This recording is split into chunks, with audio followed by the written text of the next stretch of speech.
agora vamos para o capítulo 7, Retorno à Vida Corporal.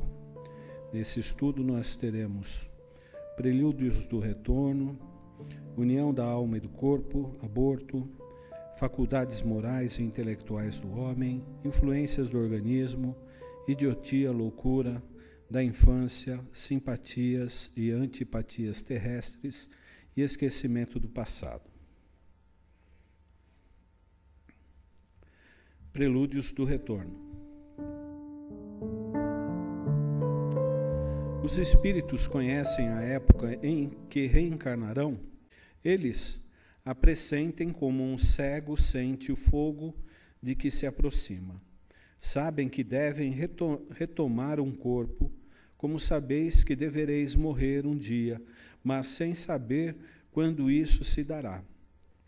A reencarnação é, então, uma necessidade da vida espírita, como a morte é uma necessidade da vida corporal, certamente assim é. Voltando na questão 166, o Kardec vai perguntar como que o espírito ele vai progredir, como que ele vai se aperfeiçoar. A resposta é a seguinte: suportando a prova de uma nova reencarnação. E aqui nós estamos vendo que muitos espíritos, eles não têm ideia de como isso se dará. Da mesma forma que nós não temos ideia como se dará a nossa desencarnação. Do mesmo modo que muitas vezes alguns de nós não pensam no desencarne, não pensam na morte, muitos espíritos não pensam na reencarnação. Eles ficam como que alheios temporariamente. Porque vai chegar o momento, nós vamos ver um pouquinho mais para frente nessa leitura. Como nós, muitas vezes a gente não pensa, mas quando a gente começa a ter uma certa idade, eu já estou nessa fase aí, a gente começa já a pensar na partida, aquilo que nós fizemos, tudo aquilo que aconteceu nas nossas vidas tem uma importância muito grande, principalmente eu que já tive a oportunidade de assistir algumas desencarnações e também algumas reencarnações. É muito interessante isso daí, visto pelo lado espiritual. Então, não tem como negar a reencarnação. O processo é um processo divino, é uma lei de Deus. E aqui está falando da Terra. Tudo que nós estamos aprendendo aqui é de acordo com a nossa condição de assimilar o que nos envolve. A matéria, a parte energética, porque a nossa capacidade nesse planeta é essa. Existiram, né, e ainda existe alguns missionários que têm uma compreensão um pouco maior e que vão além, mas nós temos um limite. Todos os espíritos se preocupam com a sua reencarnação. Existem os que nem pensam nisso e mesmo não a compreendem. Isso depende da sua natureza mais ou menos avançada. Para alguns, a incerteza em que se encontram de seu futuro é uma punição. Pode o espírito aproximar ou retardar o momento da sua encarnação? Pode-se apressá-lo solicitando, por seus votos. Pode também retardá-lo se recua diante das provas, pois entre os espíritos existem também covardes e indiferentes. Todavia, não o fazem impunemente, pois sofrem como aquele que recua diante de um remédio salutar que o pode curar. Se um espírito se encontra bastante feliz numa condição mediana entre os espíritos errantes, da qual não tem ambição de se elevar, poderia prolongar esse estado indefinidamente? Não indefinidamente.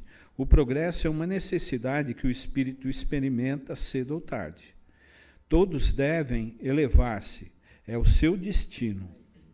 Então nós estamos vendo que não tem como fugir da reencarnação. E uma coisa muito interessante, todos nós, no corpo físico, nós queremos ter uma vida mais tranquila, uma vida de conforto, de estabilidade. Chega um momento em que a gente, muitas vezes, almeja alguma coisa melhor para nós.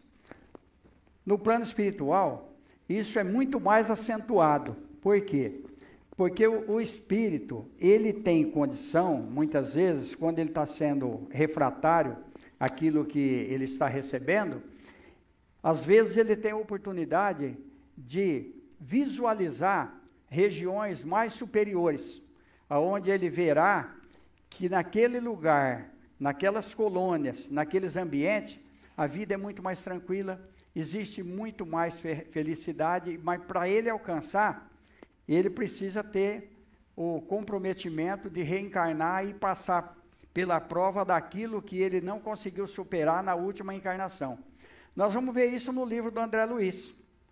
Nós vamos ver uma senhora lá, que lá tem o bônus horas. O que é o bônus horas? É o trabalho a favor do semelhante. Nós vemos isso aqui na Terra. Conversando com um amigo meu sobre o Hospital de Barretos, o Hospital do Câncer, ele não conhecia, ele ficou admirado de ver o trabalho.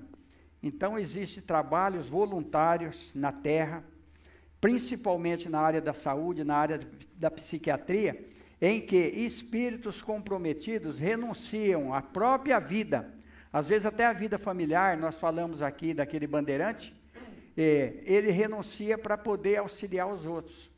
Por quê? A família é universal. Nós vamos ver isso quando Jesus está pregando, e aí alguém chega perto de Jesus e fala: está aí sua mãe e seus irmãos. Ele olha para a multidão e fala: quem é minha mãe? Quem são meus irmãos? Todo aquele que faz a vontade do Pai que está no céu, esse é meu irmão, esta é minha mãe. Porque nós somos todos irmãos. A gente pode lesar alguém, mas nós vamos ter que resgatar. Muitas vezes, a gente pensa, nós pensamos que nós estamos tomando prejuízo em determinadas situações, mas muitas vezes nós estamos devolvendo aquilo que nós tiramos. Nós vamos ver isso aí no livro Missionários da Luz, do André Luiz, onde vai falar sobre reencarnação. Nós vamos ver as diferenças que existem ali para que o espírito reencarne. E, se der tempo, eu vou contar uma experiência que eu tive em 1982 com uma família. A união da alma com tal ou tal corpo é predestinada ou é apenas no último momento em que se faz a escolha? O espírito é sempre designado antes. O espírito, escolhendo a prova que deve suportar, pede a encarnação. Ora, Deus, que tudo sabe e tudo vê, sabe e vê antecipadamente que tal alma se unirá a tal corpo. O espírito tem o direito de escolher o corpo no qual vai encarnar ou somente o gênero de vida que lhe deve servir de prova? Pode também escolher o corpo, porque as imperfeições desse corpo são, para ele, provas que ajudam o seu progresso. Se vence nos obstáculos que nele encontra, mas a escolha não depende sempre dele. Ele pode pedir. Poderia o espírito, no último momento, recusar o corpo escolhido por ele? Se o recusasse, sofreria sempre mais do que aquele que não tentou nenhuma prova. Interessante isso daqui para nós. Não tem como fugir, não tem como recusar. Nós vamos ver isso daí no livro do André Luiz, que nós acabamos de citar, que há uma perda de consciência para que o espírito possa reencarnar. E nós vamos ver a energia do missionário que está junto com o André Luiz, impregnando na mente de Segismundo. Interessante que nos livros do André Luiz, ele mudou todos os nomes, ele pôs nomes fictícios, para que não se comprometesse. Porque nós vamos ver no livro dele um caso do filho do presidente da Federação Espírita Brasileira, o caso de Marcelo. Nesse livro, ele vai contar a história. Eles mudam o nome para que não se comprometam aqueles que estão. Por isso que nós comentamos aqui anteriormente que Humberto de Campos usou Irmão X. E nós vamos ver no livro Obreiros da Vida Eterna, leitura mental. Nós vamos ver a história de um padre ali, que ele foi negligente, como ele teve olha como que o conhecimento da doutrina espírita é muito importante nas nossas vidas. Porque ele é um sacerdote católico, teve formação católica, ele tinha certeza que ele representava Jesus Cristo na terra, cometeu muitos deslizes dentro da igreja, mas existe a extrema-unção. No momento da extrema-unção, ele achou que ele ia ser absolvido de tudo aquilo. Quando ele chega no plano espiritual, as coisas acontecem diferentes. Por que eu estou citando esse caso? Porque em todas as situações há uma preparação para que a gente possa reencarnar. Nós vamos ver isso na sequência dos livros de Emmanuel, que nós citamos aqui 50 anos depois, Ave Cristo, há 2000 anos, todos esses livros aí, nós vamos ver a sequência, a preparação. Nós vamos ver isso no livro Abadia dos Beneditinos, do Conde Rochester. Nós vamos ver isso também no livro No Mundo Maior. No Mundo Maior, nós vamos ver uma informação muito importante para nós. Por isso que os livros do André Luiz são importantíssimos, para que a gente possa entender a nossa vida e ter um direcionamento com mais tranquilidade, com mais consciência. E nós vamos ver que nós podemos superar tudo aquilo que aconteceu conosco, que tudo já é passado. Até isso que nós estamos conversando já está ficando no passado. Então, o importante é agora. Por isso que a doutrina ela veio na hora certa, para trazer esses esclarecimentos para nós, porque nós não tínhamos condições nem capacidade mental para suportar essa carga de informações que a doutrina espírita traz para nós, principalmente na área científica. Até hoje, a mediunidade, o estado alterado de consciência, ele modifica muitas vezes a pessoa muitas vezes tem que fazer um tratamento, até psiquiátrico, para ele poder reorganizar as energias, porque o cérebro não suporta duas vidas. É aos poucos que nós vamos recebendo essas informações e assimilando essas informações. Poderia acontecer que uma criança que deveria nascer não encontrasse espírito que quisesse se encarnar nela? Deus aí proveria. A criança, desde que deva nascer viável, está sempre predestinada a ter uma alma. Nada é criado sem finalidade. Mais uma paradinha. Entre a Terra e o Céu. Outro livro do André Luiz. Nós vamos ver lá o caso de Júlio. Olha, nós vamos ver como que é importante o entendimento da doutrina espírita. Eu sempre comento isso daí. Não existe outra informação para nós com mais lógica. Os livros do André Luiz revolucionaram, inclusive a medicina, a parte científica.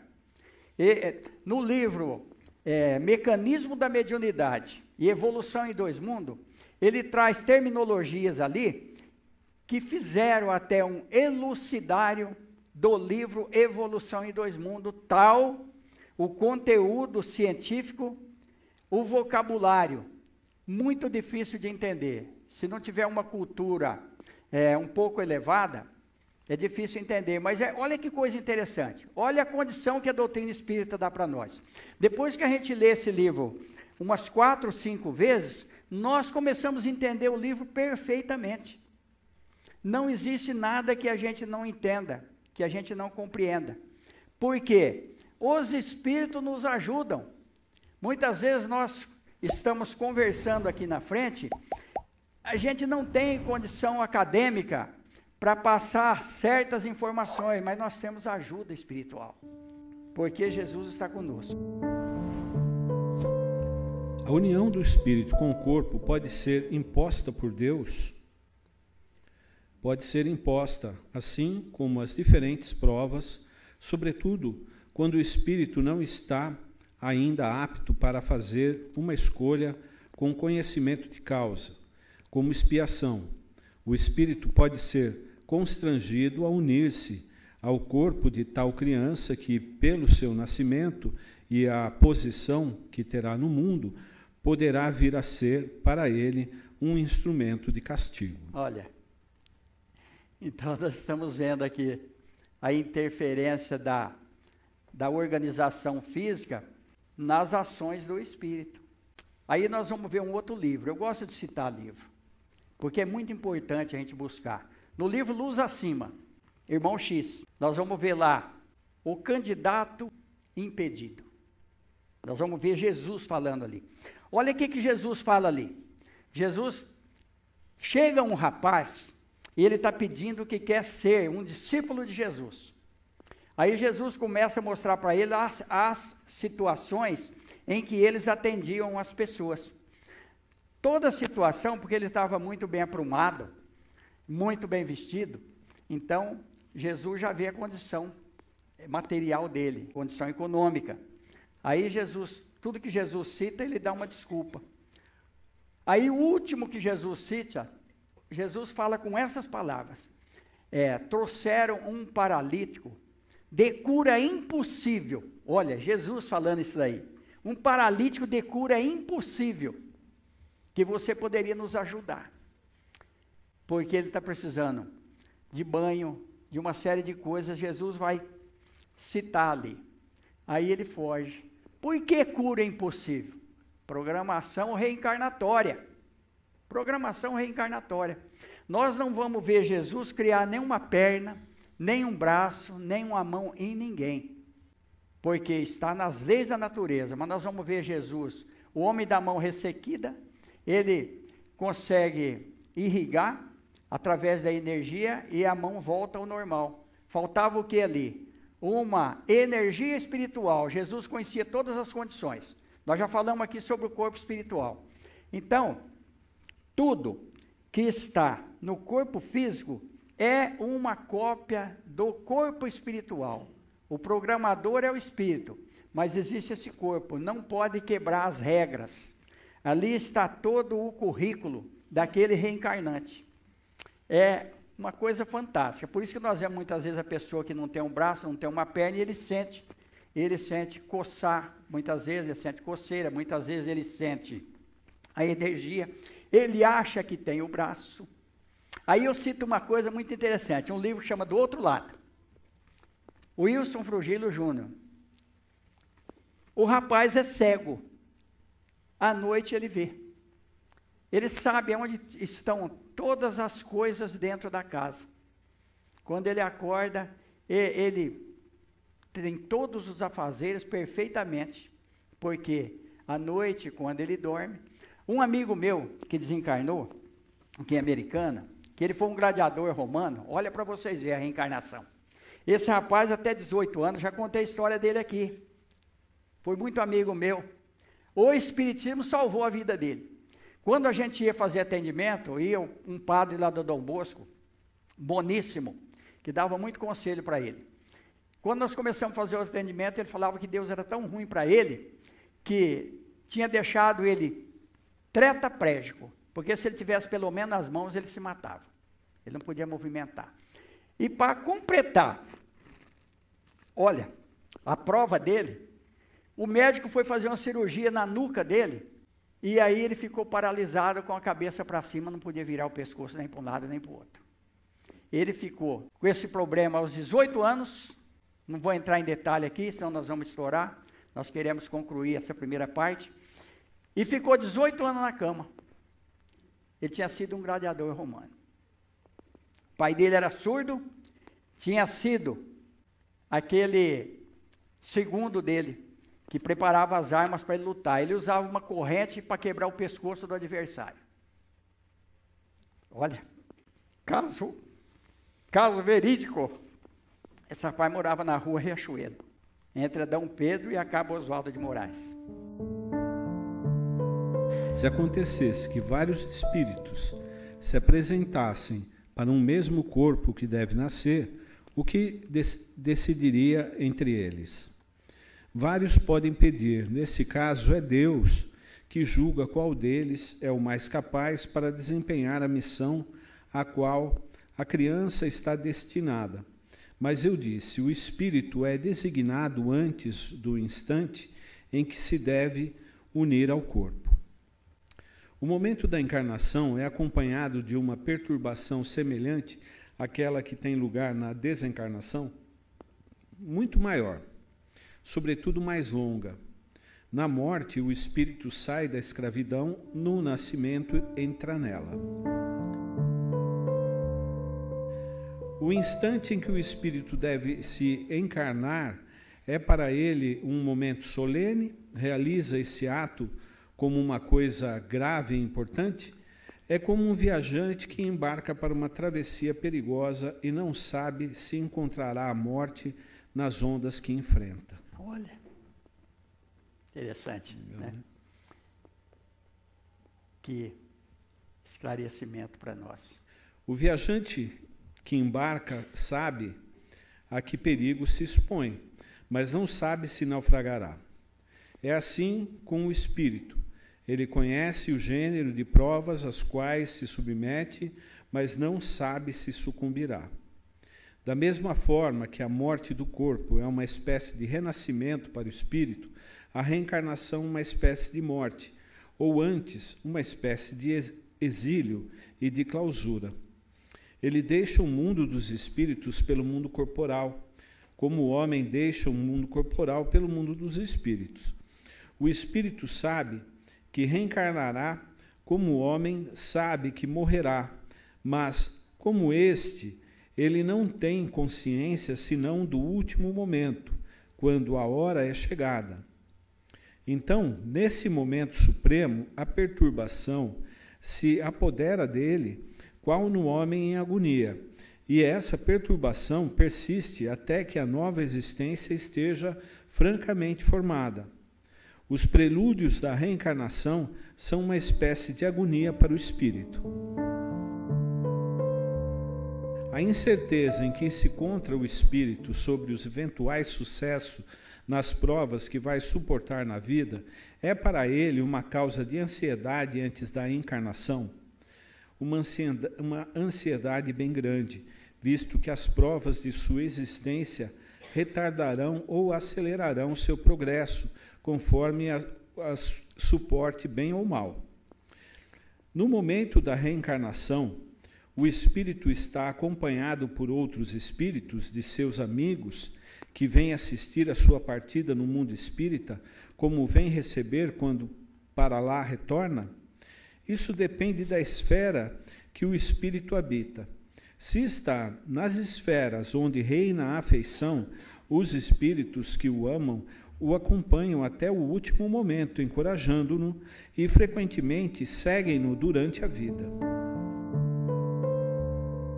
Os espíritos amigos que nos seguem durante a vida são algumas vezes aqueles que vemos em sonho, os quais nos testemunham afeição e que nos apresentam sobre aparências desconhecidas.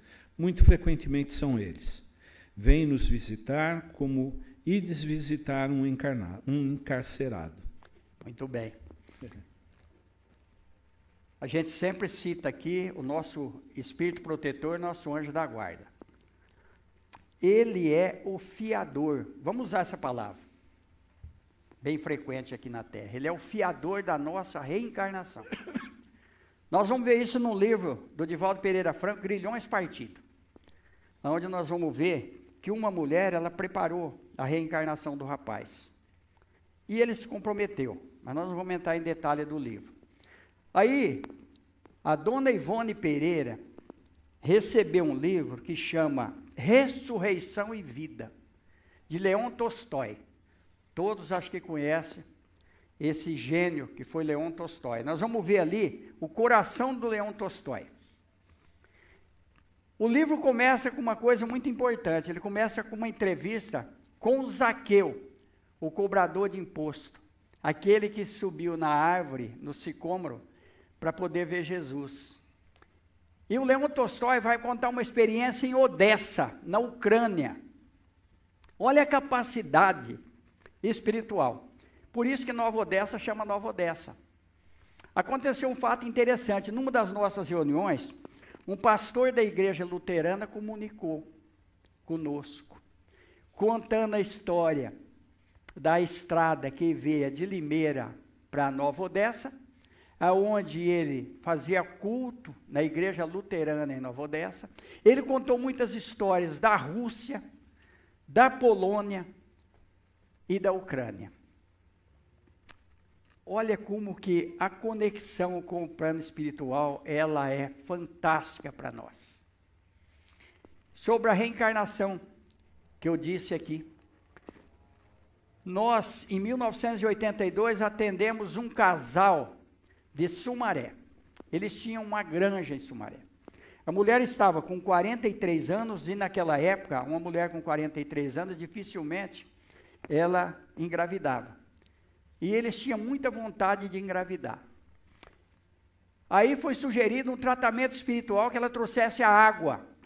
Aí nós vamos ver a importância da mesa mediúnica. Ela começou a trazer a água, começou a fazer o tratamento espiritual.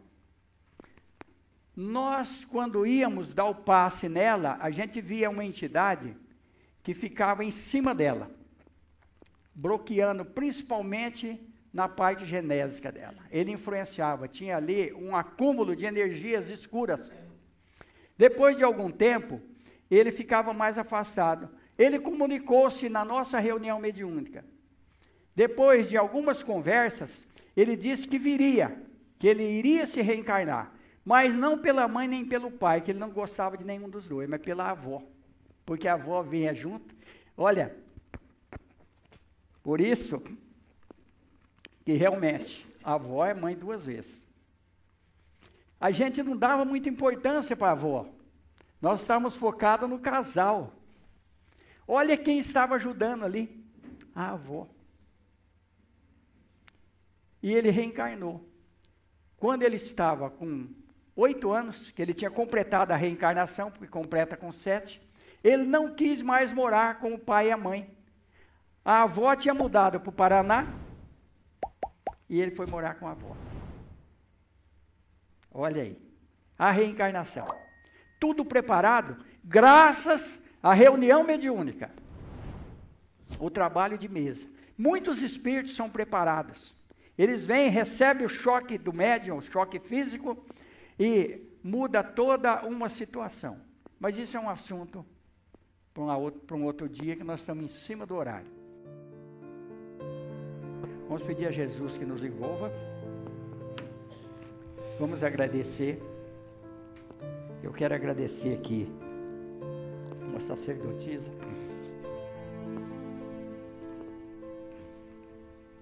que ela está sempre presente. Hoje ela se faz mais visível. Então vamos pedir aquilo que nós viemos buscar, com certeza nós vamos receber. É uma das entidades superiores que nos ajudam aqui, como tem outras. Hoje ela está bem presente para nós. Então vamos agradecer a Deus por tudo, que Jesus nos abençoe, e vamos glorificar a nossa reencarnação, independente dos problemas que nós temos. Nós estamos aqui, que Jesus nos ampare.